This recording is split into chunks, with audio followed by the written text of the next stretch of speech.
अहम खबर है, आज़ाद कश्मीर पुलिस ने अलाउंसेज में इजाफा न होने के खिलाफ एहतजाज शुरू कर दिया है।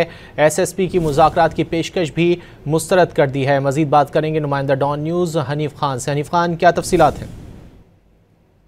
कश्मीर डिस्ट्रिक्ट मुजफ्फराबाद और दीगर रात कश्मीर के इलाकों में अलाउंसेज जोन थे पुलिस के, वो काफी अरसे से नहीं बढ़ाए गए, जिसकी वजह से पुलिस के तमाम मुलाजमीन ने ओल्ड सेक्रेटरीट के अंदर एहतजाज करना शुरू किया। अब ये एहतजाज तमाम इलाकों में फैलना शुरू हो गया और इसके साथ साथ ट्रैफिक पुलिस ने भी अपना हिस्सा बीच में डाल दिया, उन्होंने भी एहतजाज करना शुरू कर दिया। और ज़राए ने ये बताया कि तमाम आज़ाद कश्मीर के इलाकों में जौन से पुलिस एहलकार अपनी ड्यूटी से उन्होंने करने से इनकार कर दिया। SSP ऑपरेशंस आज़ाद कश्मीर ने मुज़ाकरात करने की कोशिश की, लेकिन आज़ाद कश्मीर में वो जो पुलिस एहलकार थे जिन्होंने एहतजाज शुरू किया था, उन्होंने एहतजाज खत्म करने से इनकार कर दिया। अभी तक ये एहतजाज जारी है जो मजीद आज़ाद कश्मीर के मुख्तलिफ इलाकों में फैलना शुरू हो गया और किसी किस्म के अभी तक मुज़ाकरात कामयाब नहीं हुए। जी, बहुत शुक्रिया हनीफ खान इन तफसीलात के लिए।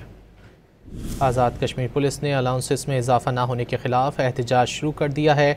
SSP की मुज़ाकरात की पेशकश को भी मुस्तरद कर दिया गया है। बड़ी तादाद में पुलिस मुलाजमीन डिस्ट्रिक्ट ओल्ड सेक्रेटेरिएट में जमा है।